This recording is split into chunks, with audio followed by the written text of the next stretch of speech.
welcome everyone to this webinar. My name is Kalpana Wilson, and I'm going to be chairing this session on behalf of South Asia Solidarity Group.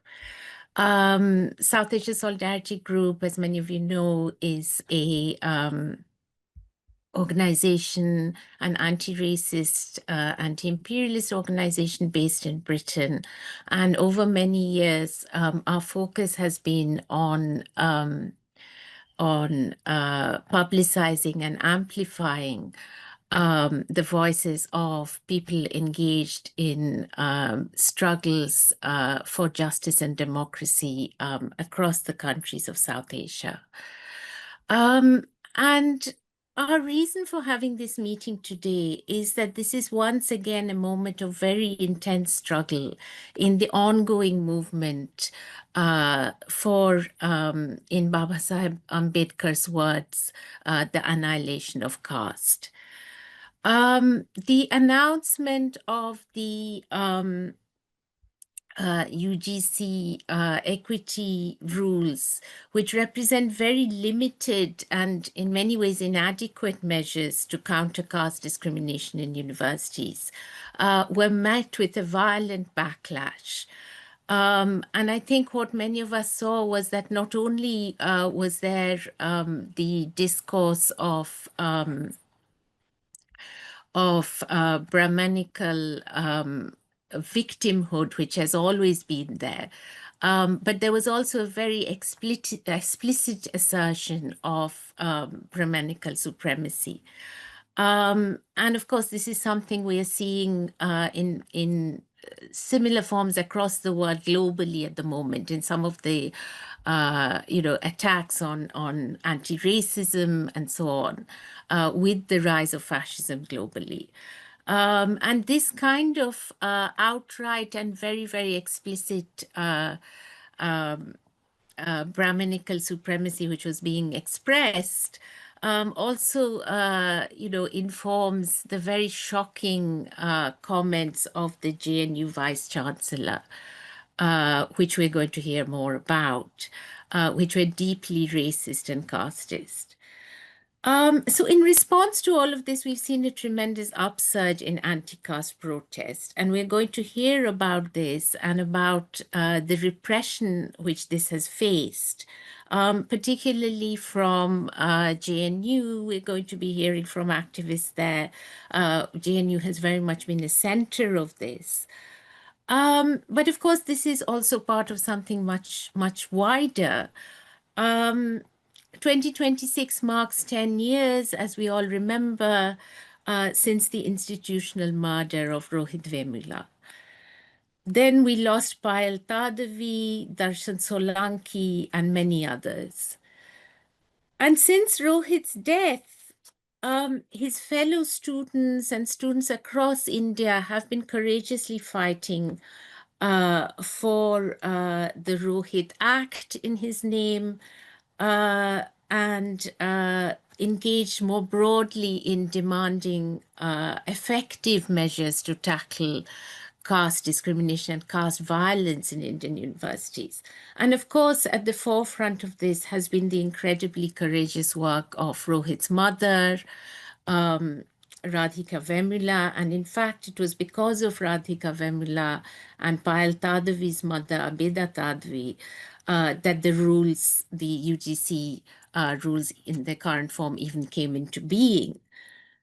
And the movement around the institutional murder of Rohit Vemula became also international at the time. In Britain, we, in collaboration with Dalit organizations like Caste Watch UK and many others, held vigils at the Indian High Commission and public meetings. And these were also always about making the links with the ongoing struggle in Britain for caste to be recognized under the UK equality legislation. And again, there has been a massive backlash against that campaign by Hindutva organizations, which are very active in Britain too. So we're going to be hearing in this webinar about how caste discrimination and caste violence in universities is not only limited to India, but is extremely significant globally. Now, it's also 10 years since the first major attack on JNU's campus democracy and on students' freedom of expression under the Modi regime. In 2019, we saw the incredibly violent attack on Jamia, and now such attacks are happening right across the country with a combination of the state, police violence, and the violence of the foot soldiers of Hindutva, particularly the student wing of the RSS, the ABVP. Meanwhile, JNU students Umar Khalid and Sharjil Imam remain in jail. So we'll also be talking about what the current moment means for freedom of expression in universities. Before I hand over, I know everyone is eager to hear from our speakers today. I'd like to express our alarm and our condemnation of the abduction, which happened just in the last 2 days, of 10 people, including 6 students, by the Delhi police. And we in SASG joined the demands for immediate disclosure of their whereabouts, guarantees of their safety, and immediate access to their lawyers and their families. Now, we're very happy to have with us today, along with our panel of speakers, Dr. Elizabeth Joy, who is the director of the Dalit Solidarity Network, which is one of the very long-standing Dalit organizations, which has been very centrally engaged in the campaign, which I mentioned, for caste discrimination to be recognized under UK law. So Dr. Elizabeth is just going to say a few words before we move on to our other speakers. Thank you, Elizabeth. Thank you, Kalpana. Dearly beloved, I'm extremely glad to be here with you all at this very important webinar on anti-caste struggle in Indian universities, rights, repression, and resistance. At the outset, I would like to thank Keval and Kalpana for inviting me and giving me this space to speak a few words. I resound. We cannot but think of the many student lives that we have lost in the universities and in India over the history when the marginalized Dalit communities were permitted access to education. Rohit Vemila's words in his last letter saying, "My birth is my fatal accident," still rings in our ears and our hearts. It is a decade since Jan 2016. The humiliating and repressive action of the so-called dominant caste groups have cost us many lives, and we are here once again raising our voices for justice and for Dalit human rights. In this struggle for Dalit human rights and our resistance to the continued repressions, we need to continue our advocacy and influence for change in the existing law and policies. This is what DSN UK has been trying to do and is also currently engaging with. DSN UK is a registered charity for over 2 decades. 2 of our mainstream work is in relation to advocacy and our work with the higher education institutions. The first one, advocacy and influencing, deals with along with the pro-legislation stakeholder group to include caste as a protected category, along with 9 other existing protected categories, to say age, disability, gender reassignment, marriage and civil partnership, pregnancy and maternity, race, sex, sexual orientation, and religion or belief. But still, our UK government is very hesitant to include caste as one of the protected categories. Of course, the backlash is so much from the so-called dominant groups. They put their pressure on their, ballot boxes, and then they exercise their power, just as it has been mentioned about the UGC equity rules, how we encounter a continued pressure that we are still oppressed, we are still made to get back into the margins of the society.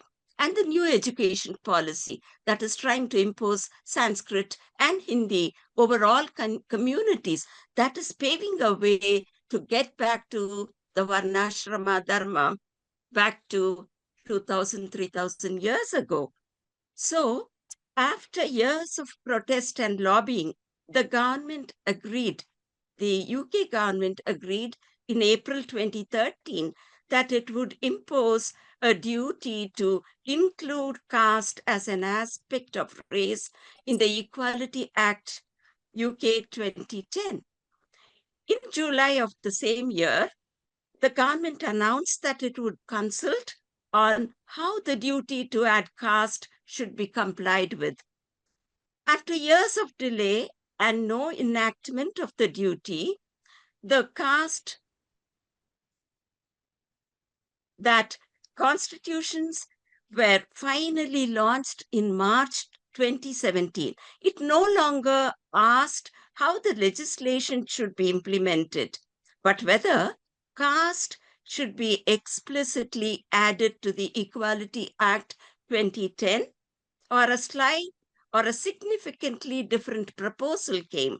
The fundamental question was, what is your preferred option to tackle caste discrimination? Case law or legislative duty?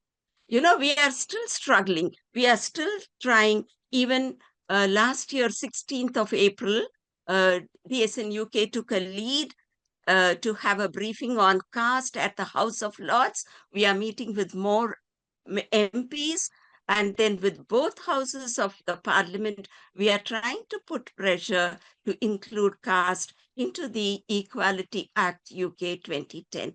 I think I will stop here for now and would love to listen to all of you. Thank you all. Thank you very much, Dr. Elizabeth. And I think it's really important to make these connections. And that's what we're in a way going to be doing throughout today's discussion. So I would like to introduce our next speaker, Dhananjay. Dhananjay is a Dalit research scholar pursuing his PhD in theatre studies at JNU, Jawaharlal Nehru University, and a long-standing activist of the All India Students Association, AISA. And he was the president of the JNU Students' Union in 2023 to 24. Hailing from Gaya in Bihar, Dhananjay graduated in political science from Delhi University's Aurobindo College and pursued his master's from Ambedkar University, Delhi. In the Bihar Assembly elections of 2025, he stood as the CPI-ML candidate in Bhore constituency. Dhananjay is a writer, poet, and theatre artist. He's associated with the Delhi-based cultural troupe Sangwari, and his plays and songs are regularly performed at left and progressive platforms. So Dhananjay will be speaking in Hindi, and there'll be a translation in between into English. Thanks. सबसे पहले तो बहुत शुक्रिया और तमाम लोग जो आज इस वेबिनार में शामिल हुए हैं और साथ ही साथ साउथ एशियन सॉलिडेरिटी ग्रुप, आपका बहुत ही शुक्रिया। कॉमरेड कल्पना, आपका बहुत शुक्रिया।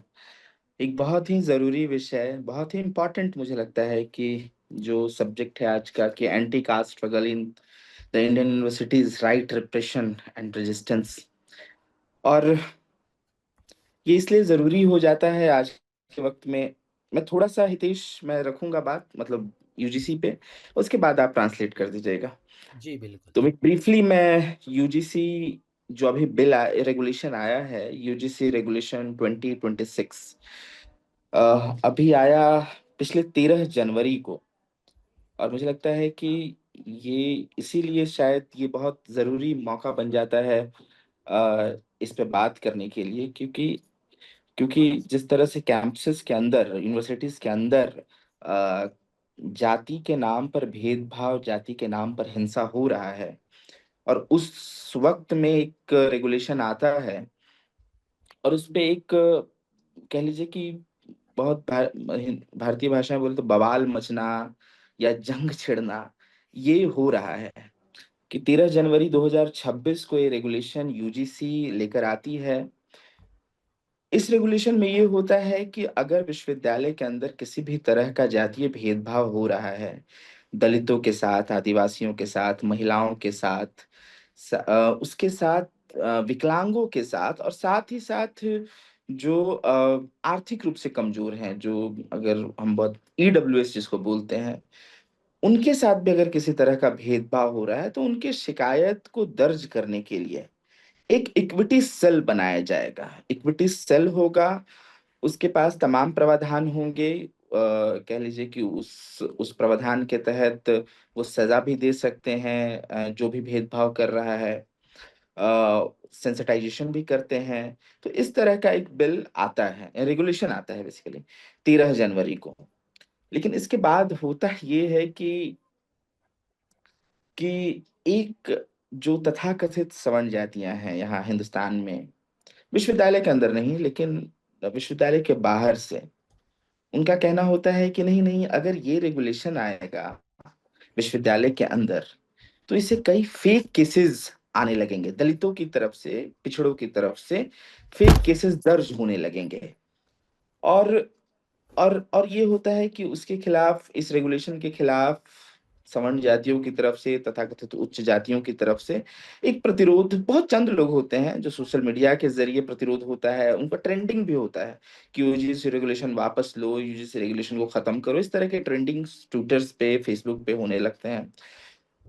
लेकिन उसके बरक्स, जो वो जातियां जो सालों से दबी हुई हैं, पिछड़ी जातियां हैं, जो इन सारी चीजों को सहते हुए आई है, उनका भी प्रोटेस्ट होता है। लेकिन हम इस दौरान देखते हैं कि ये सवाल सुप्रीम कोर्ट में जाता है, कोर्ट के अंदर जाता है, और और बहुत ही सुप्रीम कोर्ट बहुत अनसुना करते हुए, जो दबे हुए जातियां हैं, अनसुनी जातियां हैं, दबाई हुई जातियां हैं, दलित, ओबीसी, आदिवासी, महिलाएं, उनको बहुत अनसुना करते हुए ये इस रेगुलेशन पे स्टे लगा देती है। और उसके बाद एक, देश भर के हर एक इलाके में, कह लीजिए कि मतलब हिंदुस्तान में, वो दिल्ली में, उत्तर प्रदेश में, बिहार में, नॉर्थ इंडिया में मूलतः जो दिखाई देता है कि एक, हर एक जिले से प्रतिरोध, दलितों का, ओबीसी का, जो अदर बैकवर्ड कास्ट है, पिछड़े जातियां हैं, उनका एक प्रोटेस्ट मार्च, प्रोटेस्ट निकलता है, मशाल जुलूस के तौर पे, प्रोटेस्ट मार्च के तौर पे, मीटिंग्स के तौर पे, कि नहीं नहीं नहीं, हमें ये रेगुलेशन चाहिए, ये रेगुलेशन लाना है। और उसकी अगली सुनवाई 19 तारीख को है, 19 आने वाले 19 तारीख को।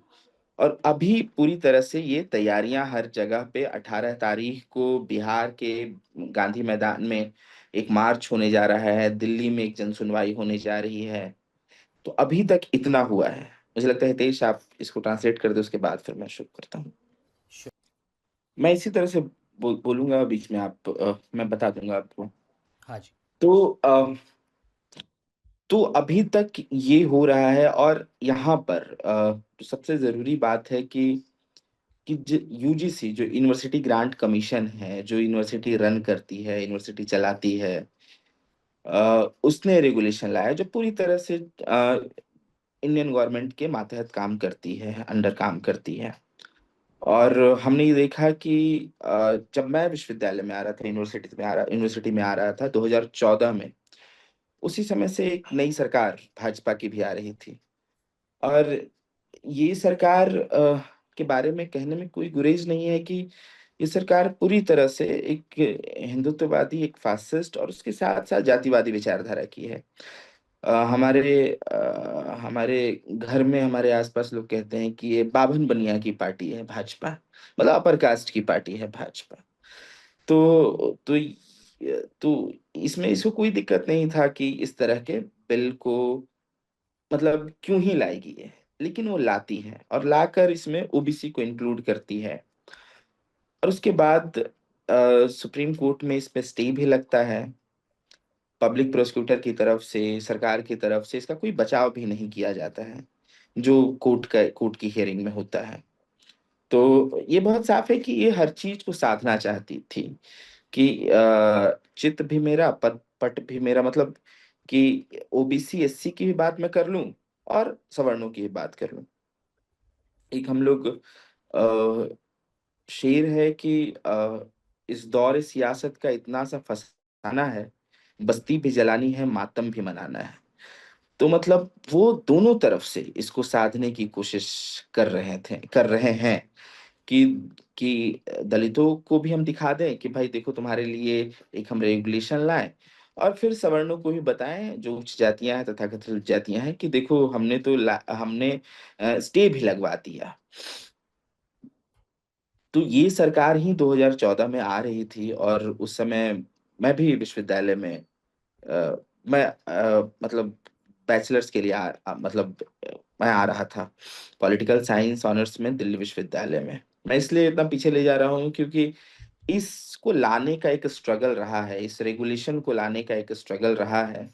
और मुझे लगता है कि वो ऐसा नहीं है कि मैं जब विश्वविद्यालय में था, मतलब विश्वविद्यालय में नहीं था तब आया है, मैं विश्वविद्यालय में था उसके बाद का स्ट्रगल मैंने देखा है सोशल मीडिया के जरिए, अपने आसपास अपने लोगों के बीच से इसके खिलाफ प्रोटेस्ट करते हुए, खुद भी इस प्रोटेस्ट में शामिल होते हुए। तो इसीलिए मैं वहां पे जा रहा हूँ कि 2014 में आता हूँ और उसी समय 2015 के आसपास स्मृति ईरानी शिक्षा मंत्री होती हैं।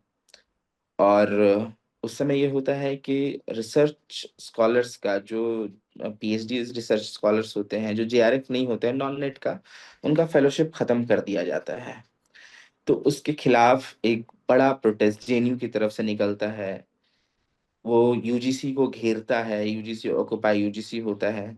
उसी दौरान हम दूसरा प्रोटेस्ट देखते हैं एफटीआईआई में, film and television institute of India में, जहाँ पे गजेंद्र चौहान, जो बहुत ज्यादा मतलब गजेंद्र चौहान को उनको चेयरपर्सन बनाया जाता है, डायरेक्टर शायद बनाया जाता है, और वहाँ के छात्रों का कहना होता है कि बहुत अयोग्य हैं इस पद के लिए। तो वहाँ के छात्रों का भी एक प्रोटेस्ट हो रहा होता है, तो छात्रों का दो जगह प्रोटेस्ट हो रहा होता है। उसी के साथ साथ एक और प्रोटेस्ट शुरू हो जाता है जेएनयू में, फिर से जब जेएनयू को बदनाम करने की कोशिश की जाती है 9 फरवरी के बाद से, कि जेएनयू में देश विरोधी नारे सरकार का कहना रहता है कि जेएनयू में, और मीडिया का और तमाम इस तरीके के प्रोपेगेंडा टीम फैलती है और कहती है कि जेएनयू में देश विरोधी नारे लगाए जाते हैं, जेएनयू को बंद कर दिया जाना चाहिए, शट डाउन जेएनयू के नारे चलते रहते हैं, जेएनयू को पूरी तरह से बदनाम किया जाता है। ये सब 2015 के दौरान हो रहा होता है। उसी समय 2016 में अ, एक घटना आती है, रोहित वेमुला, जिसका जिक्र आपने किया, कमरेड कल्पना ने, कि और सबसे क्रूर घटना वो होती है मुझे लगता है कि एक विज्ञान के छात्र को बॉयकॉट किया जाता है, एक विज्ञान के छात्र को रस्टिकेट किया जाता है।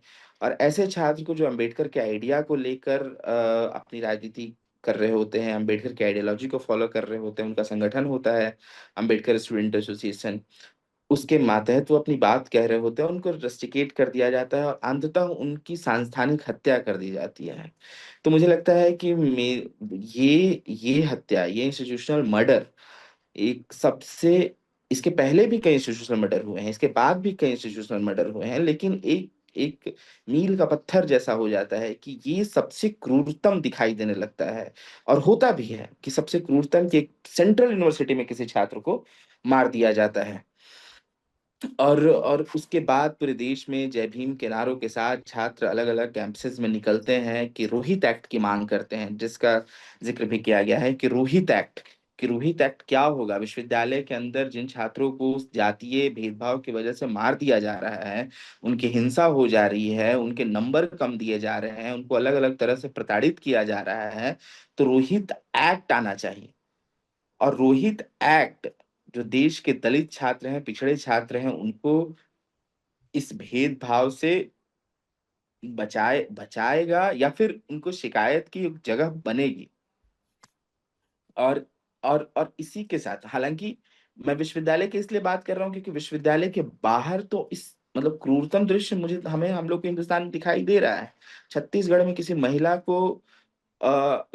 का बलात्कार करके उसको, हाँ मैं इसको कर दे रहा हूँ, छत्तीसगढ़ में किसी महिला का बलात्कार करके उसके उसको उसको उसको टट्टी खिलाया जा रहा है। किसी मध्य प्रदेश में किसी आदिवासी पुरुष के मुंह पर पेशाब कर दिया जा रहा है। तो ये तो क्रूरतम है ही, लेकिन विश्वविद्यालय के अंदर जिसको हम सबसे तार्किक जगह मानते हैं, तो मुझे लगता है कि ये एक जगह थी कि जहाँ पे रोहित की हत्या होती है और वो क्रूरतम दृश्य बनता है, और उसके बाद से रोहित एक्ट की मांग विश्वविद्यालय के अंदर से और देश भर के विश्वविद्यालय के अंदर से उठती है। लेकिन और उसके साथ जहां तक रोहित की सांसानिक हत्या हुई, उसके बाद हम कई नाम जाने कि पायल तड़वी, दर्शन सोलंकी और ऐसे कई नाम कि जो ऐसे प्रोफेशनल इंस्टीट्यूट में पढ़ रहे थे, मेडिकल में, आईआईटी में, इस तरह के नाम। ये इस समय की घटना है कि जब मैं विश्वविद्यालय में हूँ उस समय की घटना ये सारी हो रही है कि उसी समय इंदर मेघवाल, एक बहुत छोटे छात्र, मतलब स्कूल में पढ़ने वाले राजस्थान में छात्र, जो एक घड़े में पानी पीने की वजह से मार दिया जाता है उनको, और इसका खबर बनती है। सोशल मीडिया एक बड़ा माध्यम बनता है इन सब खबरों को हम तक लाने के लिए। और इस तरह के स्कूलों में, विश्वविद्यालयों में जो भी घटना आती है वो बहुत साफ साफ हम तक पहुंच पहुंच जा रही है। इसमें एक चीज बस मुझे जोड़ना है कि विश्वविद्यालय के अंदर जो जातीय भेदभाव हो रही है हम उसकी बात कर रहे हैं, लेकिन इसके साथ ये भी है कि विश्वविद्यालय तक पहुंच जो है, कि विश्वविद्यालय तक पहुंच कौन पा रहा है, विश्वविद्यालय तक कैसे, कि कौन लोग पहुंच रहे हैं, ये भी हम लोग देख रहे थे। हम लोग मतलब जानने की कोशिश करते हैं कि क्योंकि मैं अभी जहाँ हूँ, मैं गांव में हूँ, अभी गांव के अपने घर में हूँ, और यहाँ के तकरीबन 8 किलोमीटर के इलाके में कह लीजिए, या 5 5 किलोमीटर के इलाके में कह लीजिए, कोई इस तरह का है नहीं कि जो दिल्ली जाके पीएचडी कर रहा है, एक बेहतर यूनिवर्सिटी में पीएचडी कर रहा है, और उसमें एक मैं हूँ, कि संख्या बहुत कम है कि जो बाहर जाके पढ़ पा रहे हैं, बाहर जाके भी नहीं, पढ़ ही पा रहे हैं, एक बहुत बड़ी बात है। कल मैं ढूंढ रहा था कि 12वीं के बाद कितने लोग यूनिवर्सिटी में जा पाते हैं, तो बहुत पता चलता है कि दलित, खासकर दलित छात्र कितने जा पाते हैं, तो बहुत कम संख्या उसमें। 4.5 करोड़ एक संख्या दिखा रहा था, ये मतलब मैं ऐसे गूगल पे ही देख रहा था, तो उसमें 60 लाख के आसपास AISHE का डेटा वो बता रहा था 2023 का, कि इतने लोग विश्वविद्यालय के अंदर जा पा रहे हैं। हालांकि वो भी डेटा किस तरह से बना होगा मुझे मालूम नहीं, लेकिन ये बहुत कम संख्या है कि लोग, दलित छात्र 12वीं के बाद, 12वीं तक ही कम लोग आ रहे हैं, तो 12वीं के बाद जितने जा रहे हैं वो और कम हो जा रहे हैं विश्वविद्यालय के अंदर। क्योंकि मैं खुद जीता जाता देखता हूँ कि आसपास कितने लोग विश्वविद्यालय में जा रहे हैं, तो बहुत कम संख्या है। हालांकि जो पहुंच जा रहे हैं तो उनके साथ इन घटनाओं का, इन इन चीजों का सामना करना पड़ रहा है। दूसरी चीज ये है कि ये तो मैं सबसे क्रूरतम इसलिए बताया कि इसके बाद जो भी होगा सब कम होगा। क्योंकि कम इसलिए होगा, आप दिमागी तौर पे उसको उसको उसको कह लीजिए कि वो दिमागी हिंसा हो जाती है कि बहुत सारे आपको कोटेशन या या बहुत सारे शब्द सुनाई देंगे। कि एक तो सबसे कॉमन है कि रिजर्वेशन से आए हो क्या, ये सबसे कॉमन यहाँ चलता है विश्वविद्यालय के अंदर। कि या फिर सबसे एक मुझे इवेंट सबसे जरूरी लगता है बताना, ये 2006-7 की घटना है। उस समय ओबीसी के लिए रिजर्वेशन विश्वविद्यालय के अंदर आ रहे थे। विश्वविद्यालय के अंदर ओबीसी 90s में जब ओबीसी रिजर्वेशन नौकरियों में आ रही थी, तो ओबीसी रिजर्वेशन विश्वविद्यालयों में 2006-7 के ओबीसी मंडल 2 हम लोग कहते हैं उसको, तो उस समय आ रहे थे। तो उस समय की घटना ये है कि उस समय एम्स के छात्र, जो तथाकथित सवर्ण जातियों के थे, मेडिकल पढ़ने वाले छात्र, साइंस पढ़ने वाले छात्र, अपने कैंपसेस के बाहर प्रोटेस्ट कर रहे थे, जूता लेकर, अलग अलग और भी जो ऑक्यूपेशन है उसको लेकर, और जूता सिलते हुए कह रहे थे कि हम अब ये करेंगे और ओबीसी जातियां जो हैं वो अब पढ़ेंगी। मतलब एक तरह से मजाक बनाया जा रहा था। उसके साथ ओबीसी छात्रों के कमरों, हॉस्टल के कमरों पर मार्क किए जा रहे थे कि इसके अंदर ओबीसी छात्र रहते हैं, ये इस तरीके से आए हैं या इस तरीके से आना चाहते हैं, अब ये करेंगे, ये पढ़ने लगेंगे तो हम क्या करेंगे, हम क्या जूता सिलेंगे। मतलब इस तरह की बातें उस समय 2006-2007 में होती। लेकिन उस समय भी एक एग्जाम्पल जेएनयू बनता है, और जेएनयू में आइसा जैसे संगठन जो खड़ा होता है और इस ओबीसी रिजर्वेशन के पक्ष में एक बड़ा भूख हड़ताल होता है, और पूरी तरह से रिजर्वेशन किस तरह से फुलफिल हो इसको लेकर जेएनयू में और पूरे देश भर में एक तरह से वो आता है। तो ये एक एग्जाम्पल बनता है कि इस तरीके से चीजें हो रही होती हैं। अब दूसरा चीज इसमें ये है कि अब हम आते हैं कि यूजीसी रेगुलेशन पे, क्योंकि ये तो एक कई सारे ऐसे इवेंट है कि जहाँ पे दलितों को, पिछड़ों को, ये जो हम रिप्रेशन की बात है जहाँ पे, कि कई सारे इवेंट ऐसे भी आपको पता चल जाएंगे, अखबार डेली खोल लीजिएगा तो आपको पता चल जाएंगे कि क्या चल रहा है। लेकिन लेकिन अब इसका रेजिस्टेंस का जो सवाल है कि किस किस तरह के, या राइट्स का जो सवाल है कि किस किस तरह के रेगुलेशन आए। 2012 में भी रेगुलेशन आया, थोराट कमीशन के रिकमेंडेशन पे 2012 में यूजीसी रेगुलेशन 2012 आता है, और इसमें कहा जाता है कि इक्वल अपॉर्चुनिटी सेल हर कैंपस में बनाया जाए, और डायरेक्शन होता है, वो डायरेक्ट किया जाता है कि आप बना सकते हैं, नहीं भी बना सकते हैं। मतलब डायरेक्शन का यही मतलब होता है कि आप नहीं भी बना सकते हैं। ओके, नहीं भी बना सकते हैं। तो 2026 में ये बस होता है कि 2026 में 2012 का जो रेगुलेशन होता है उससे ज्यादा बेहतर और मजबूत बनाने की एक कोशिश है। इसमें भी कई त्रुटियां हैं। त्रुटियां ये हैं 2026 में, क्योंकि इसमें इंस्टीट्यूशन के हेड को उस इक्विटी सेल का हेड बना दिया गया है, और इसलिए हम इसका विरोध कर रहे हैं कि सबसे मौजूदा मौजूदा एग्जाम्पल है जेएनयू का, कि जहां जेएनयू की वाइस चांसलर कह रही हैं कि जो दलित हैं वो वो पीड़ित होने का नाटक कर रहे हैं, वो किसी को डेमन बताना चाह रहे हैं, अपने पीड़ित पीड़ित अपने खुद को दिखाकर। उसके साथ साथ ये मतलब ड्रग बाय विक्टिमहुड है। इस तरह के बयानबाजी हो रही है अगर एक वाइस चांसलर के, तो इसमें त्रुटियां तो हमें फिर यूजीसी रेगुलेशन में दिखाई दे रही है कि भाई जो जो head of the equity cell होगा वो वाइस चांसलर नहीं हो सकता है। ये बहुत साफ है। और इसी के साथ ये भी हो रहा है कि इसमें इसमें हम और रोहित एक्ट के तर्ज पे, रोहित एक्ट में ये है कि जो इक्विटी सेल हो, एक मजबूत इक्विटी सेल हो जिसको सजा का भी प्रावधान हो, सरकार की तरफ से उसको सजा का भी प्रावधान हो।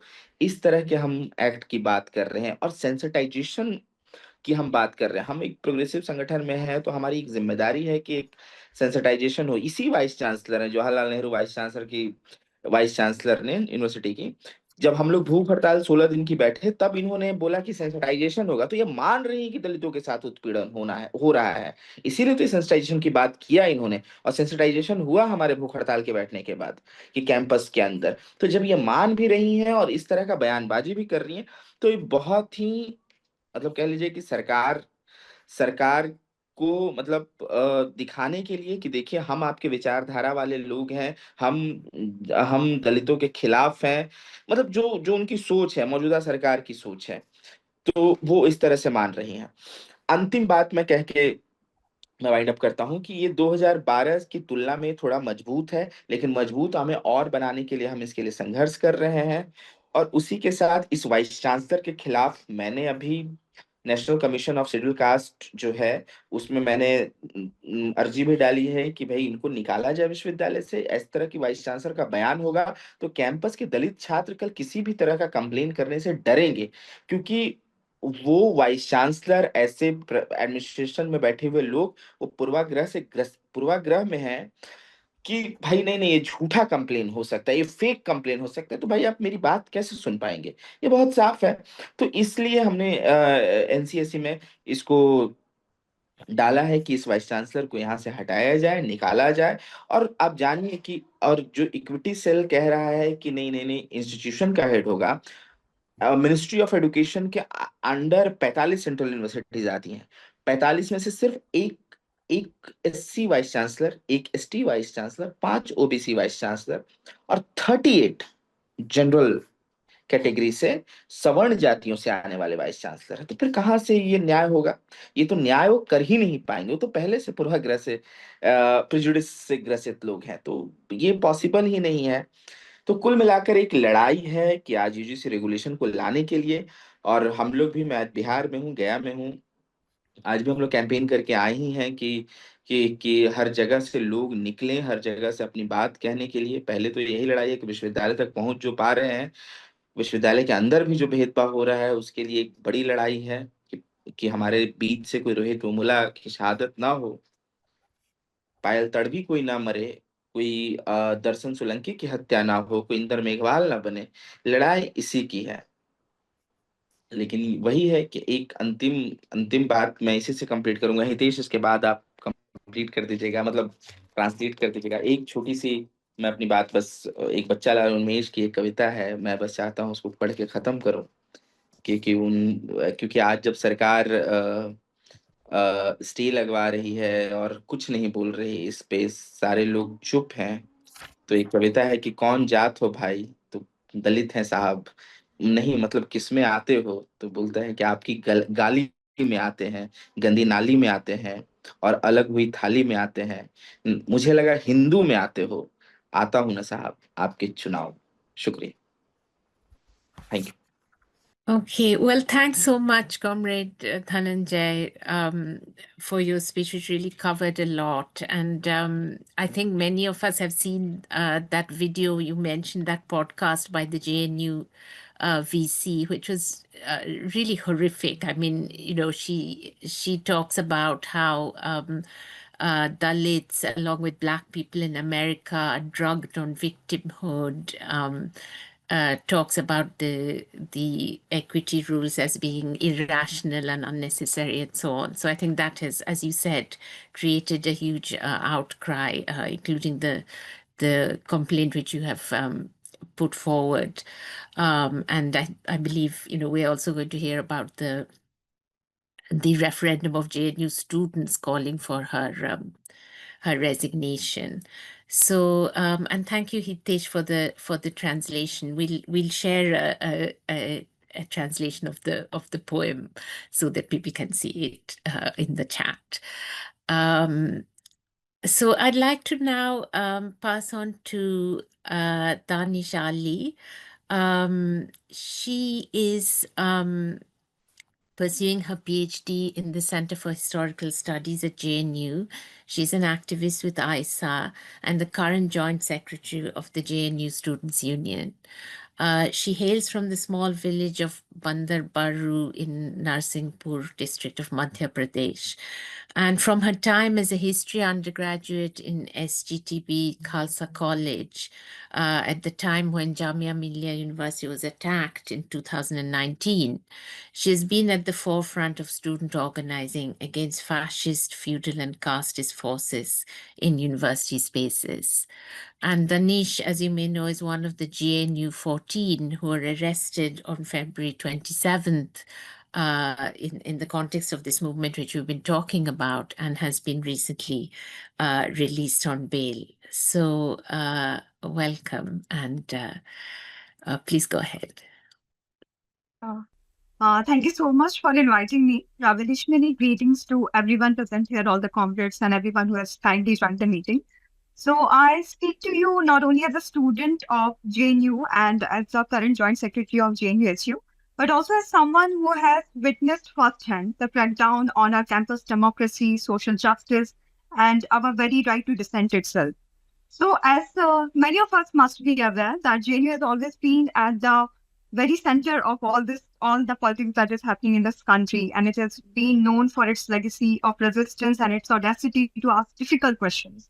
So, for decades, it has been a space where students from diverse social backgrounds, marginalized backgrounds, would come together, debate, discuss, and organize.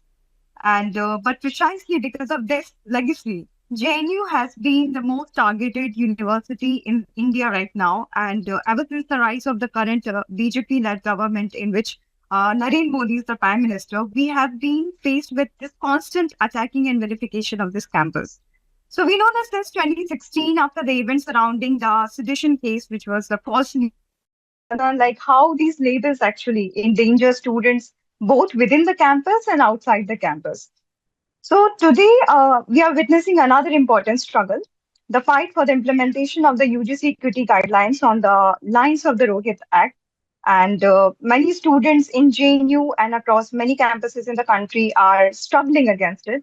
But what we are seeing is that there has been this movement against these regulations, and it has received severe backlash against these equity regulations, which has come mainly from certain sections of the upper caste, privileged upper caste groups, who see that these anti-discrimination measures as a threat to their right to actually discriminate and their privilege of social dominance. So it is revealing that while countless protests by marginalized communities often go unheard, a relatively small mobilization by privileged groups was able to influence the Supreme Court so quickly. So this tells us something very important about the unequal structure of power that is still defining our society in India. What we also witnessed in several of these protests, which were organized against these guidelines, was the blatant display of caste pride and caste prejudice. In many of these demonstrations, we have seen in the video circulated online that people were openly raising slogans such as Brahmanwad Zindabad. And such incidents remind us that despite the narrative pushed by the Hindutva forces that caste is a relic of past, but what we see is that caste is actually a lived reality for many people living in contemporary India. And especially for us in JNU, we see that there is this hypocrisy more visibly, actually, because whenever students raise against the current government, against the prime minister, what we see is they are faced with show cause notices, proctor inquiries are labeled on them, media trials happen, and the whole nationwide defamation starts. But what we see that when in these protests, even when the prime minister was targeted on casteist lines and casteist slogans, and very provocative slogans were hurled against them, no action was taken by the government, and even the media was not covering it. So this selective outrage reveals the double standards that govern the public discourse in India right now. And we also witnessed many disturbing scenes that I would like to highlight one thing that in recently in University of Delhi also when students were protesting and demanding justice and calling for a law against institutional caste discrimination, they were attacked with many violent mobs. And there were female students who were harassed, abused, and they were given rape and death threats openly. And what is more concerning as was that all of this was happening in front of the police and no action was taken against these people. So basically, what I would like to highlight is that these incidents demonstrate how the state often responds differently depending on who is protesting and what these people are demanding. So when a marginalized communities demand equality and dignity, they are met with repression. But when privileged groups mobilize to protect their privileges and actually attack the students and other people, the system suddenly becomes very tolerant and actually starts protecting these people. So the same has happened in JNU as well. So as many of us must be aware, the JNU has been at the very front of the struggle for the UGC equity guidelines, and the demand for the Rohit Act has been a very consistent issue from JNUSU that we have been trying to raise since a long time. So on the very day when the stay order was given, we organized an effigy burning and gave a call for a long march on 3rd February. So just one night after that march, we received a rustication order. So all of the four office bearers in the current JNUSU student union, and including our former president, we all have been rusticated for 1 year. And this order was actually given after the officer. So this shows that how desperate the administration was to curb our collective voices and suppress the growing movement within our campus itself. So nevertheless, defying their orders, we still had a successful march in which thousands of students come out of their rooms and participated. But when one very important thing that I would like to highlight is that in the middle of all this, as many of the people have already mentioned, Comrade Dhananjay has spoken about this already, that when students of JNU and those across various campuses have been protesting with the demand for the enactment of a stronger UGC equity guidelines on the lines of the Rohit Act, JNU Vice Chancellor Shanti Shri Dhulipuri Pandit made some shameless comments in the podcast which he gave on 16th February. So some of us might have already heard the podcast, but of the people who have not heard it, I would really request the people to actually go and see what she's saying. So in the podcast, the first thing that she said is that she is a proud member of a Sangha and her values come from the teachings of the RSS. So in her own words, RSS gave her a unique outlook to perceive the world. And then when the interviewer starts with the question of like when the question was asked regarding her stand on the UGC equity regulations, she went on saying that these guidance were totally unnecessary and irrational. She further stated that the blacks in America and the Dalits in India are drugged with permanent victimhood. Her statement clearly reflected her casteist mindset and her denial of the reality of how caste-based discrimination still exists. Her statements also made the mockery of the struggle of many Dalit students who face caste-based discrimination on a daily basis in the JNU campus and outside the campus as well. The instances of institutional murders in top institutes like the IITs, the IIMs, AIMS are many, and in the context where we know that no proper mechanism actually exists in our campuses to deal with caste-based discrimination and to provide assistance to the students who are affected by it. Such statements coming from the Vice Chancellor of JNU is not only shameful, but is actually very, very concerning too. It raises an important question that if the vice chancellor, who holds the most important, the most responsible position in any campus, is such a casteist person and blames the Dalit students for playing the victim card, how can she or he can ensure justice to any student facing the caste discrimination at all in any campus? So here, I think we all should also remember the case of Rohit Vemula, who was targeted for being a vocal student by both the ABVP goons and also the Sanghi administration. The role of the dean and the vice chancellor of the Hyderabad Central University in his case in denying justice to Rohit and his friends show us that how the administration where nowadays what we see is that people who have connections with the RSS or BJP are strategically placed is not competent to deal with issues of casteism. Instead, the university administration in many cases is actually responsible for perpetuating casteism in a structural manner. Even in JNU, which is one of the very few remaining progressive spaces in the country right now, the equal opportunity cell that we have to deal with caste-based discrimination cases is almost defunct, and it fails to provide justice to all the people who report having faced casteism inside the campus. In the last few years, we have seen how casteist slurs were written on the walls of our hostels and even on the library desks, and no proper action was taken against the people who did it. Even the ABVP people who could be seen openly hurling casteist slurs and trying to intimidate the students from scheduled caste by saying that they don't deserve to be in the campus because they take admission through reservation. The JNU administration, under the leadership of this casteist vice chancellor, had a history of never responding to these increasing cases of casteism. And it is quite ironic that while on the one hand, students have been fined of more than 20K for protesting for their basic rights of water. These casteist goons and these casteist administration are given a free hand to roam around the campus and harass the students because they know that no action would be taken against them and they will not have to face any kind of penalization at all. So, in such a context, students of JNU know very well why a strong mechanism to deal with casteism inside the campus is needed. Almost a month ago, when we organized a march to the residence of the Vice Chancellor to record our protest against her casteist comments, the ABVP goons hurled stones at us. what is more telling is that most of these people belong to the upper caste, and they just wanted to create an environment of fear among the students, and through their hate and violence, they so basically, I was telling about like how we had to face violence by the hands of the ABVP people, and how they tried to intimidate students when we were protesting for demanding for the Rohit Act inside the campus. And but despite all this, we still plan to take a march to the Ministry of Education regarding the same issue on 26 February. But when we reached the main gate, what we saw that the Delhi police actually locked our campus gates, and there was a lot of barricading there, and a huge police force was called, and there were around like more than 600 policemen there to basically just stop us from marching. And the Delhi police was constantly threatening the students taking part in the march by telling them that their career would be ruined if they don't stop now. So that is the kind of threats that they openly give to the student activists these days. And but despite such open threats and the barricading, the students of JNU broke the chains, and we still marched on.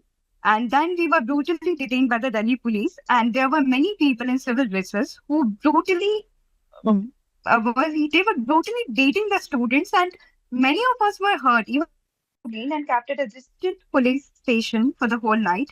And the next day, we got to know that 14 of us were arrested and were sent to the Tihar jail, where we stayed for around 3 days. So this is the situation of India under the fascist Modi government right now, that everyone who raised their voice for their rights and against this corrupt, casteist and Islamophobic policies would be put behind bars.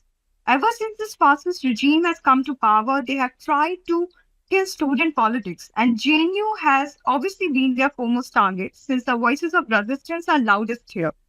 By rusticating our union members and sending us to jail, what they want to do is that they just want to set an example for others and send the message that, look, this is what will happen if you dare question and if you dare resist the fascist regime.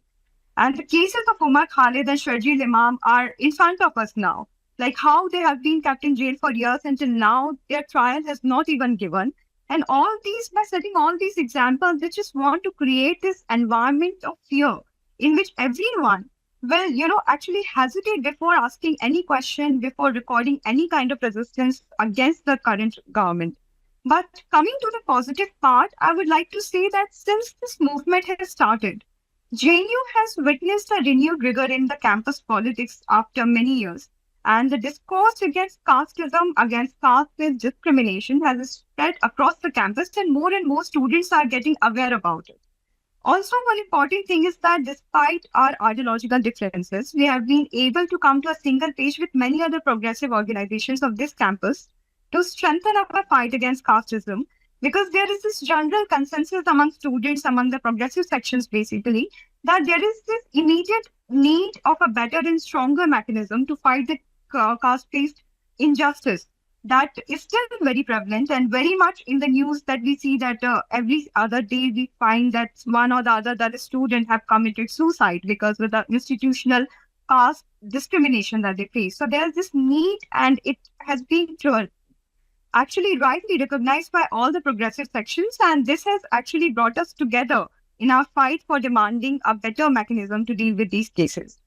And I would also like to say that despite all the intimidations, threats, and police suppression that we are facing right now, JNU students have refused to give in, and our union is planning to carry forward the fight to ensure that our campus remains a socially just campus. And in the upcoming Thursday also, there will be another hearing regarding the stay by the Supreme Court. And we are hoping that the Supreme Court would this time give a fair judgment and would actually just suggest the government to make a better law, a better UGC equity guidelines on the lines of the Rohit Act, and actually implement it. So now we are focusing on mobilizing more and more students and building a larger movement in the upcoming days. We are also fighting for the removal of the current casteist and corrupt vice chancellor. And recently also we have organized a referendum in which 2,000 plus students of this campus have actually voted for her resignation, and we'll also carry forward this fight. And we have a number of events slotted in the next week, and we are hoping that not just JNU, but other campuses and other organizations across the country would also organize protests in different regions, because what we need now is a united and a nationwide agitation against the fascist and casteist government and their policies. In the last, I would like to end by saying that the message that JNU stands for today, in the midst of this movement, is that we will not be silenced by this government and its police. And we will continue to fight against this fascist regime and will carry forward our struggle for the enactment of the UGC equity guidelines on the lines of the Rohit Act. Thank you so much. I would like to end here. Thank you so much, Danish. That was a really inspiring, update from the front lines of this particular struggle. So thank you for your talk. And I'm now going to move on to our final speaker. I'm very happy to introduce Ashok Danavath, who is a first-generation scheduled tribe scholar from India and a doctoral researcher in anthropology at the University of Amsterdam. His current project, his current project examines Indigenous and tribal students' experiences in higher education in North America and India, with a focus on language, governance, and institutional inequality. Ashok also studies how caste is reproduced in European and North American academia and among South Asian diasporic communities. He holds an MA in Development Studies from Erasmus University, Rotterdam. His broader interests include educational policy, welfare schemes, rural and agrarian change, social inequalities, and epistemic violence in Telugu states. Ashok previously worked as a senior researcher with the National Campaign on Dalit Human Rights, NCDHR. So welcome, Ashok, and please start. Thank you. Yeah, thanks, Kalpana, for inviting me and for putting this panel together, and to your team. And I'd also thank Danish Ali and Dhananjay for setting the context of the India and Indian higher education and then academic freedom in the past few years, and particularly regards to the universities. And I would also briefly touch upon the chronology of how these the government, the right-wing Hindu nationalist government, setting all these groundwork for the last couple of years.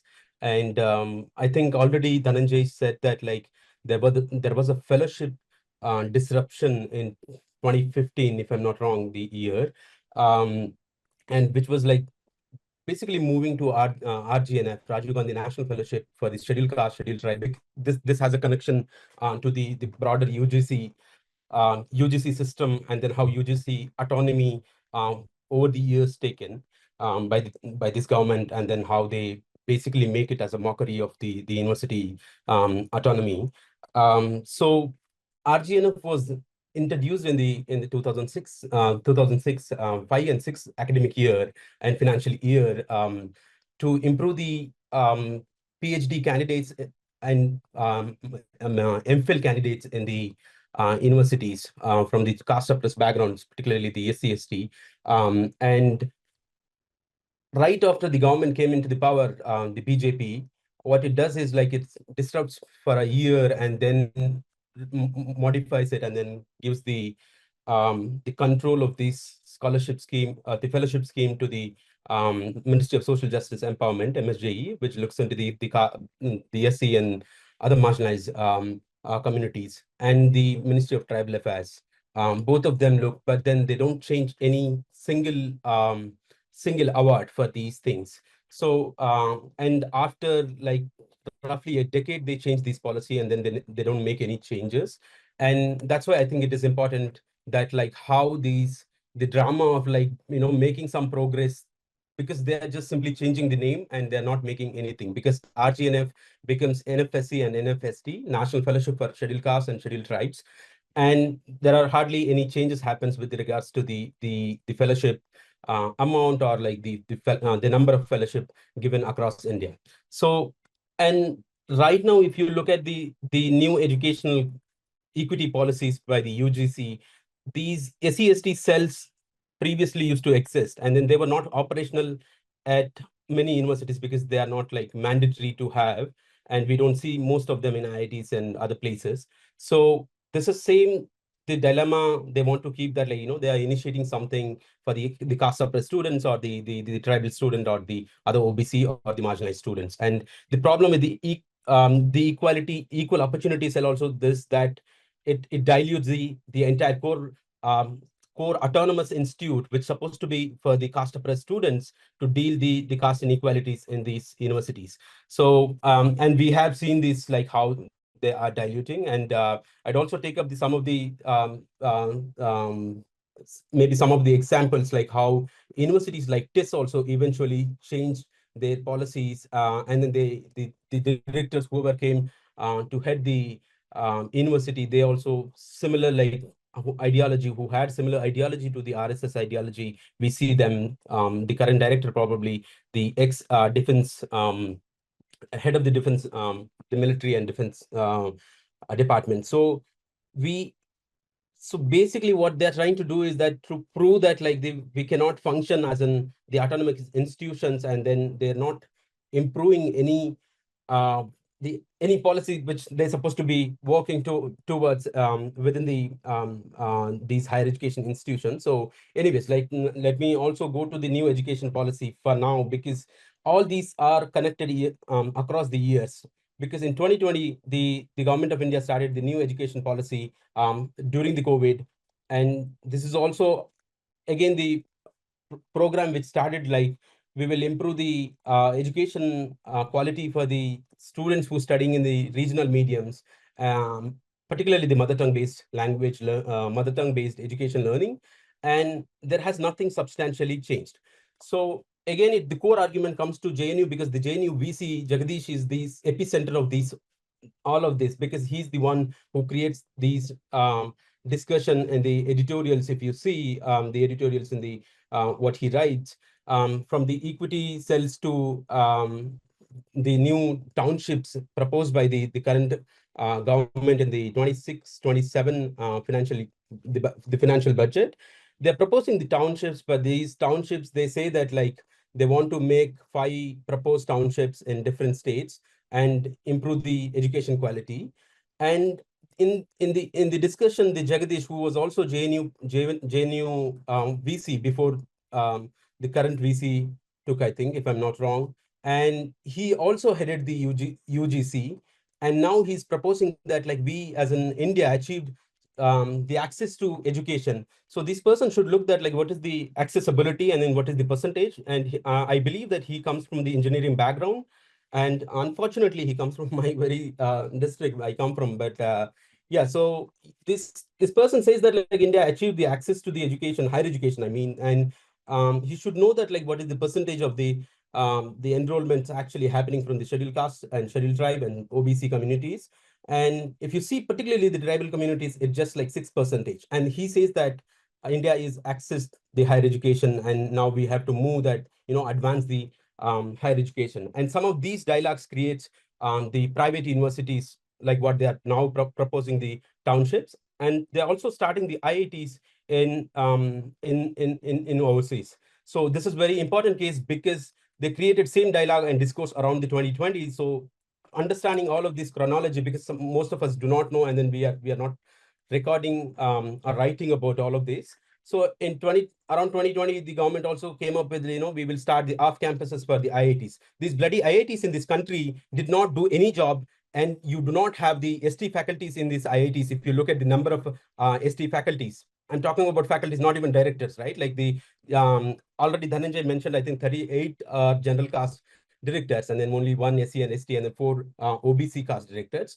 But if you look at the IITs, not even a single director comes from the 80% of the population of this country. And then these people are talking about creating off campuses, and they started the off campuses in Abu Dhabi. They started off campuses in Tanzania, IIT Madras, which cannot even deal the meal program within an equal one in a single kitchen. The meat eating students, they do not treat them equal.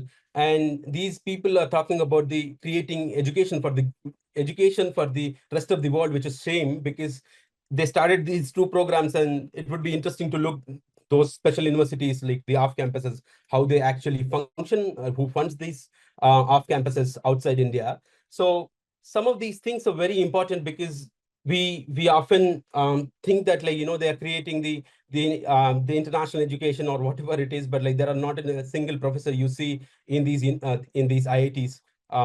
The 21 IITs or the more IITs or NITs, national institutes of importance. So again, this particular the proposed universities, or why particularly problem is that these universities only work for um, the the elite, because the India is now, you have the extreme elites, like 1% of the extreme or 10% of the extreme elites who are making hell lot of money by exploiting the 90% of the population. And these people want to go to the top elite universities, or like you already have some of these universities, some in Delhi, or some which have campuses. UK universities have campuses in Delhi. Australian universities have campuses in Delhi. So these are the universities they want to put that at these universities are example, and then the Indian higher education is improving.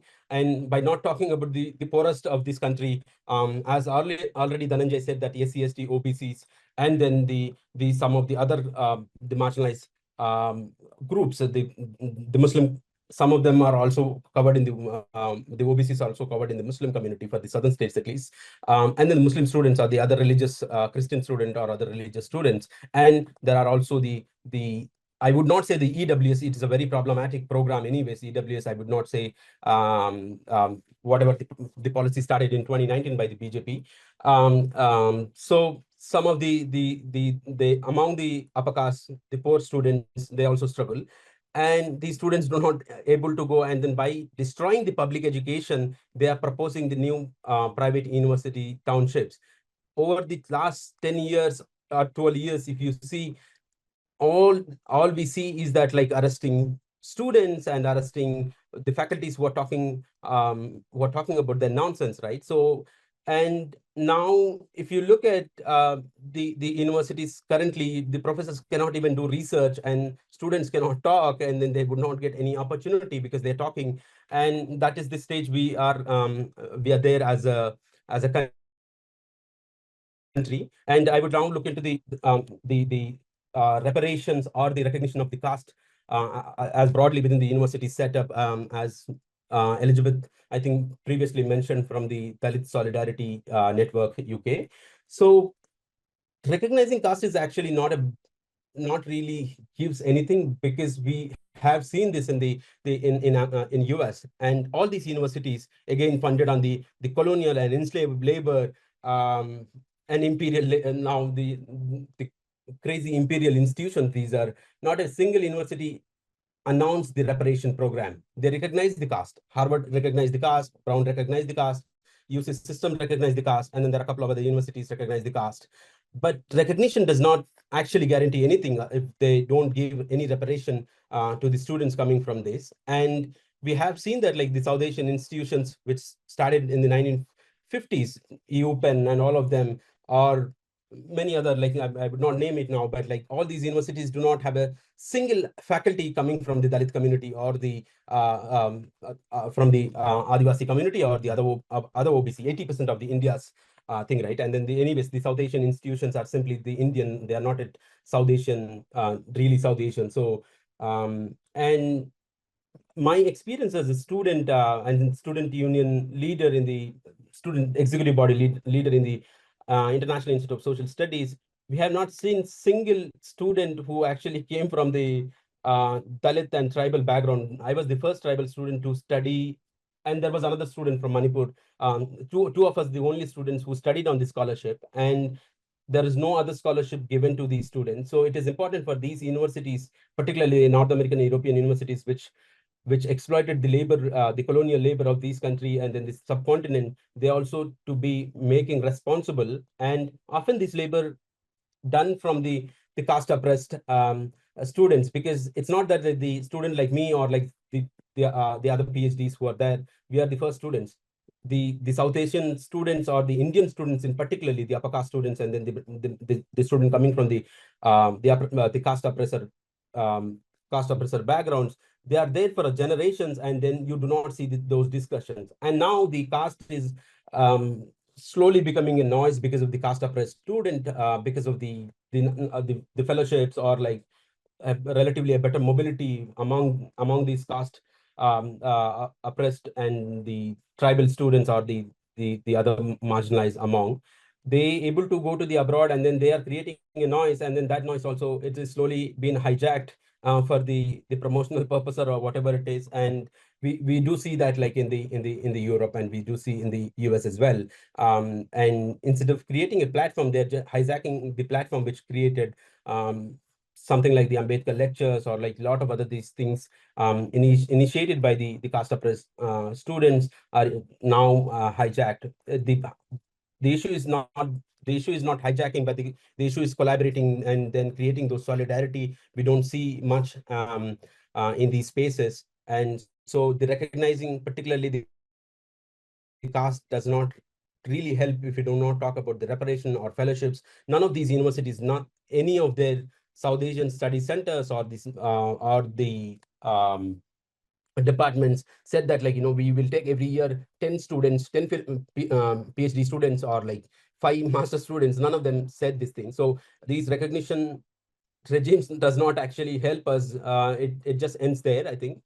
So there should be reparation for the caste oppressed students mobility from India to these institutions, and the faculty positions as well. We don't see any of these, and those also, I think, create a difference. And if you see, given the India's the upper caste imagination, or the Brahmanical imagination in India and then the abroad, this is how I think we function as a country or as a society today. And a professor who's actually not visibly, just like she's openly casteist and racist in the media, and then she's still heading the VC position in a country's top institute or public institute, which is really worrying to see that, like, how we as a country is are accepting these kind of people. I'm not saying that, like, there are no resistance. We are still resisting and fighting, but some we have seen that, like, how students are arrested. And recently also, I think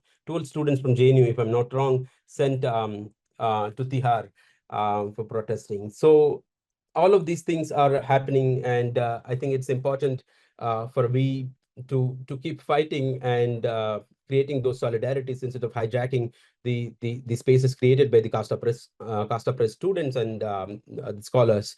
And I think that way, at least, we make these institutions responsible. And we came across the universities in the Europe and in UK, the kind of caste experience, the casteist experience they experience in these universities, and they do not have any mechanism to challenge or file the cases. So it might be more and more, I think we should be working towards, particularly the South Asian um, um, solidarity groups, or the non-profits, as Elizabeth, I think, previously said. So it's just not like the recognition only we should be talking about. I think we should be talking about the reparation along with the recognition. And yeah, so I think this is how I think I will end. But, like, if you have more time, maybe yeah, people can ask questions, and then I think I can respond. Yeah.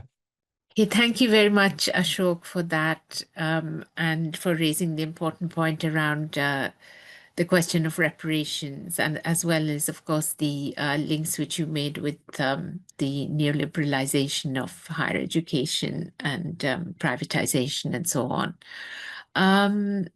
So I'm going to open it up now for questions from the audience. So there's a question here. Could you talk about what an effective reparation program would look like, particularly in Western contexts? I think that's a question to you, Ashok. Yeah. Yeah. Thanks for the question. The effective way of looking it is that, like, if we look at the visiting fellowships today, or if we look at the students who are getting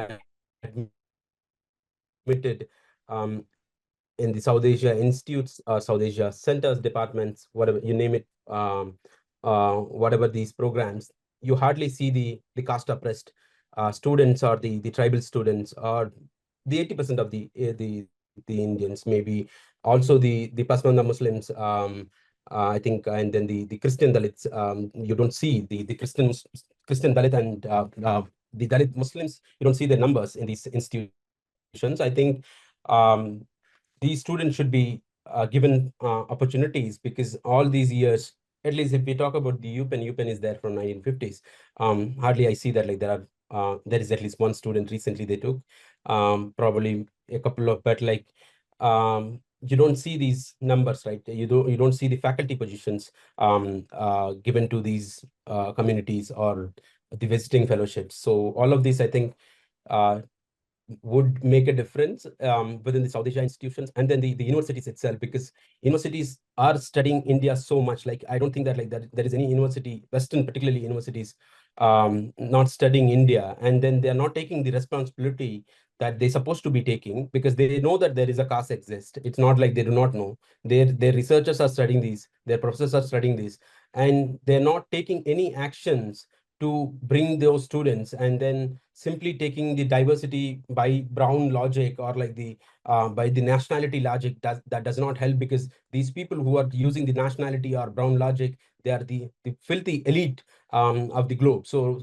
I think that's where I think I would see it as it should be, the measurement should be, I think, changed, and these universities should be made accountable. And then I think that way the student unions in those universities should be also working towards. So yeah, if that addresses, but yeah, I can respond maybe later. Thanks, Ashok. So, yeah, as I said, if people have questions, you can raise your hand or you can put it in the chat. I just wanted to actually address a question to both to Dhananjay and Danish about at the moment in JNU, what you feel is most useful in terms of solidarity. What kinds of things do you think would be useful in terms of the getting the message out more broadly, and yeah, anything that you'd like to add? And I think there's a question here from Keval as well. He says, I think Danish spoke about other progressive groups in JNU being on the same page on this issue. Could they expand on what these groups are and what broader coalitions with anti-Hindutva groups are being formed? Yeah, so I'll yeah, just there's that. And then there's also a question from Nirmala, who says, what stage is the township proposal at, and what can we have a bit more information? Where are they being planned? So I think this is referring to Ashok, the townships which you mentioned. So yeah, if we can have a response to those questions. I think the first one for Danish, where you spoke about broader coalitions. So yeah, like basically, I think like when people hear about JNU, the one thing is that it has always been dominated by the left parties. But what most people who don't come to JNU don't know is that there is not just a single left party existing in this campus. There is a whole spectrum within the left parties, in which AISA is there, of course, from which I and Dhananjay comes from.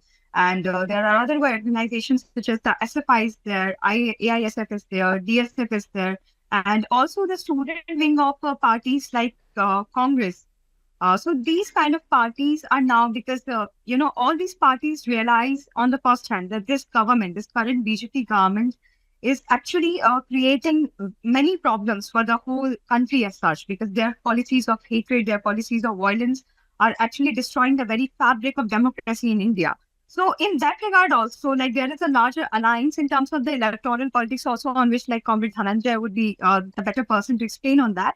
But in terms of student politics inside the campus, I think because these organizations, because they have this progressive legacy, so they understand that on questions of caste, on questions of gender, at least, there should be a general consensus, and this fight should be, carried forward in a collective manner. So ever since this movement for the UGC equity guidelines has started in JNU, we have tried from our end, from the JNUSU, from the Student Union, to bring together all these parties, because we realize that this effort, this struggle, this fight is not a fight only for the Dalit community or for any particular marginalized community as such. It is a collective fight, because even if a student coming from a Dalit community is facing that kind of discrimination inside the campus, it is not just his or her own problem. It is the larger problem for all of us, because it creates the question regarding the very idea of equality in the campus, the very idea of democracy in the campus. So that is why these are the our main purpose is to bring all these organizations together, and all the movement that till now we are being able to lead in JNU is through the collective effort of all these people also. But one thing that I would also like to highlight is that not only the organization and the students who are part of these organizations, but the common students as well, who have not been very political in other protests, but because they realize that this is a very serious issue and it directly affects them. So many common students also, who are basically in general very apolitical, might not have a very strong political stand on other issues, but at least on this issue, common students are also coming together. And in every protest call and every march that we have been organizing in the campus, participation of the common student has been maximum. So that's all I wanted to say. Okay, thank you. Yeah, Nirmala has a question about this proposal for university townships with a lot of land involved and so on, I believe, private campuses. So Ashok, you brought this up, and where you've also written about this and how it creates an extremely caste segregated environment where oppressed students are basically excluded. So can you say a bit more about what stage that's at, where it's happening, and so on? Yeah, so far, like these are some of these speculations, right? Like not that the universities are started or anything. The government proposed that like the township, and then for those proposals, I think 5 states should be interested to set up them. And some of these states, interestingly, the BJP ruling states are interested. And also one from Trichy, also the member of parliamentarian from Trichy wrote to Nirmala Sitharaman, the finance minister, saying that like we would like to set up this. I'm not sure that like their alliances, the DMK is interested in this or anything, but then I did see the letter coming from the MP of Trichy in Tamil Nadu. So these are still, some of these are speculations, but you see that like the Jagadish, again, the VC, ex-VC of the JNU, and also the UGC chairman and the new education policies member, he's saying that like there should be this new township, and then it's a good proposal. So he wrote in the Hindu, you can read that article maybe, and the state seems interested, but then there is no clarity around that, like what these private universities looks like. But what is the problematic thing from the caste oppressed students background is that these schools are like Ashoka, right? Ashoka University or the Jindal. There are a couple of other private universities. Some of them I do not even know. These are super elite, and they don't have any scholarship program. They don't have a reservation system, affirmative actions, right? Like for the students coming from the caste oppressed background, or the Dalit background, or other marginalized background, if we talk about. So these universities only reproduce inequality because someone who can pay 4-5 lakhs per year or even more, I think. Today we don't know the actual fees, but I'm sure that I am saying really, really lower number, because some of these universities are like more than 10 lakhs also per annum. Students are paying to get into these programs, and I don't think that like this country has those kind of student only, there is a 1% of student or like 2% of the students. And for them, they want to create these institutions. And then there is a UK university, Southampton or something. There is a university in the Delhi. They have a campus. And then Deakin has a campus in Gujarat, And some of these universities are interested in starting the program, as we see in some of the UK's universities showed interest.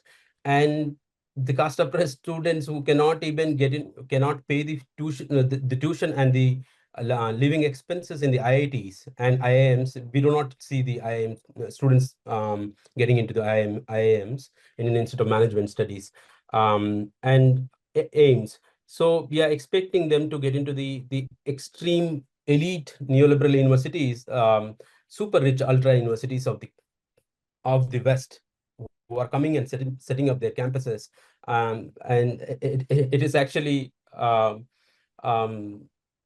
impossible, I think, having it 2-3 students also in each cohort of each class. I think we don't see that. And we can see also the Ashoka itself as an can be an example. We see that like they have some fellowships, all of those, some India fellowship they run. So in those fellowships, students get, but like not the full scholarship students are getting from the SC/ST background. Can they give the data that, because they are some these are particularly Ashoka or Jindal, they are so proud that, like, they are producing quality education, and then these universities in the West also seen really great, and then some of their students are getting the admissions now, or like getting the fellowships and all other things. So these universities, can they give every year the annual reports that, like, how many students they're hiring from the caste oppressed background, because 80% of the India's population are the SC/ST, OBC, and the Muslim minority, Christian minority. Can they say that, like, we are taking the 10 number of students for each class of 30 or 40? So those numbers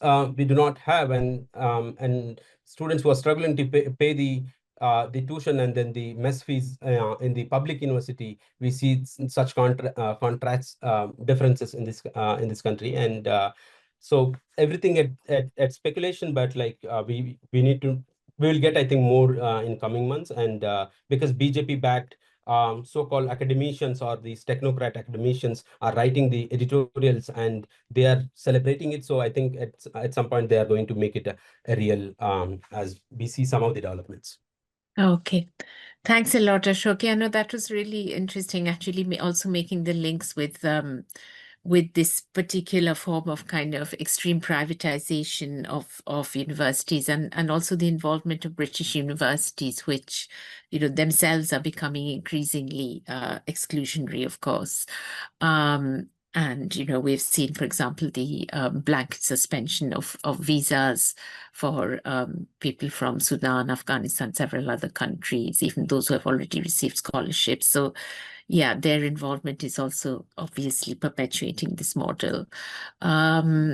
And yeah, very, very important to follow up on that, because as you made the broader point that there is no accountability in the private sector to any of these, even whatever very inadequate measures there are to counter discrimination. And if I can quickly add, actually, Kalpana, because we see, I don't know again the name, but she's also a Telugu Brahmin, if I'm not wrong, coming from the Telugu origin, the VC of the current VC, and maybe more to Pune, I think. But even the other VC of Ashoka, if you look, all of these people are opposing some of the private sector reservations.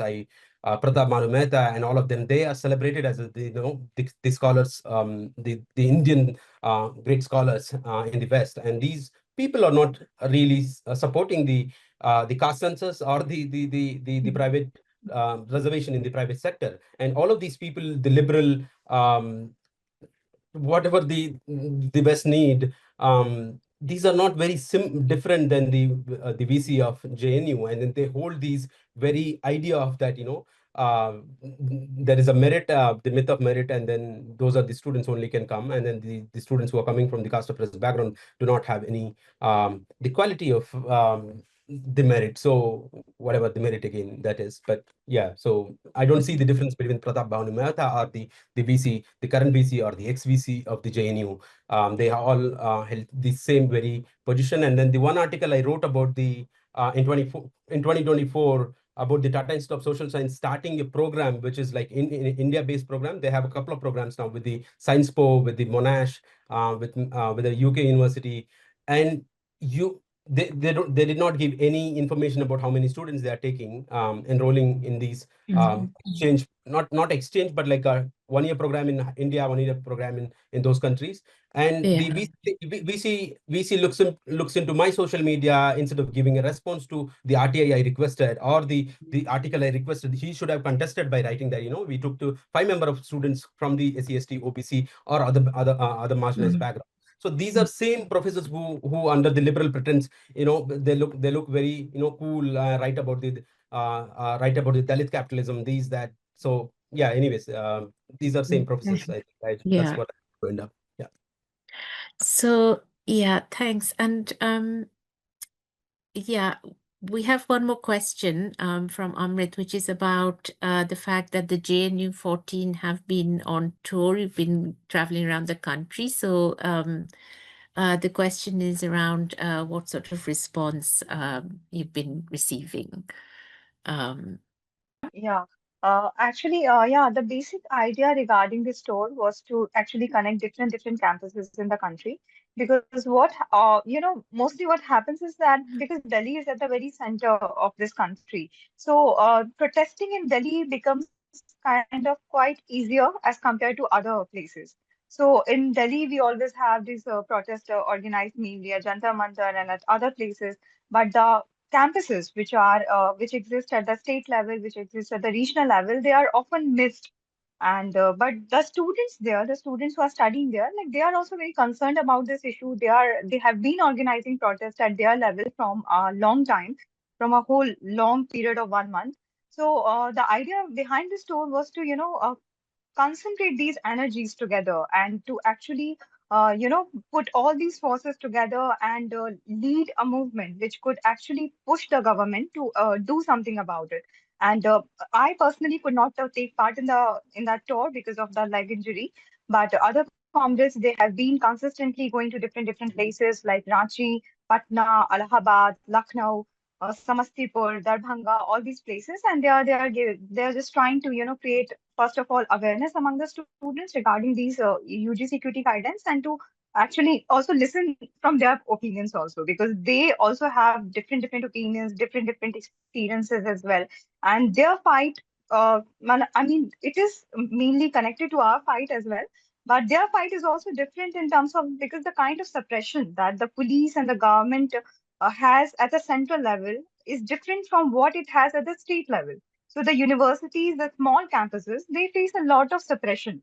So by organizing this kind of a large scale connective movement, we can actually bring those voices also in the front. So that is the whole idea behind this movement, and the response that we have been receiving in this tour is actually really amazing. Many students are actually coming to us and giving us many suggestions also, which are very helpful. So in the upcoming time, also like this tour would last around like till 18th. So we have other cities also that we have yet to cover. Okay, thank you, Danish. And I think we're all very much in solidarity with the JNU 14 and with the much wider struggle for the anti-caste struggle in Indian universities, which I think all three speakers have given us a brilliant insight into. And we are going to continue to work on this, to build solidarity. So, if you are coming to one of our webinars for the first time, please do follow us on social media, keep in touch with what we're doing. And yeah, I just wanted to finish by, saying a really heartfelt thank you to our all three of our four of our panelists, and yeah, just to wish you all the very best, and we're looking forward to connecting with you again very soon in the near future. So thank you, everyone. Jai Bhim, Lal Salam. Okay. Lal Salam. Thank you. Lal Salam. Jai Bhim.